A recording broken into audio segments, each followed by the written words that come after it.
Dear subscribers, I will tell you how to fix problem when you can't post something on Facebook, so you just receive error. So how you can also fix it. So first thing, it could be a temporary block from Facebook. So maybe you make a lot of the same action at one time, so you need to wait until Facebook will unblock these actions for you. So it depends on situation. Sometimes it takes few hours, sometimes few days.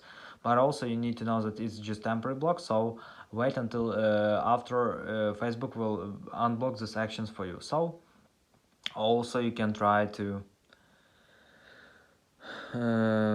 go to the settings. In the settings you need to find Wi-Fi. Just check your internet connection, so just try to turn it off and turn on again. And if you solve that, just try to turn it off and turn on again. So another thing you can try to rest your phone. So just go to the general, just scroll down, just tap on shutdown, set to power off, wait for a second, and just power phone again. So just press your phone.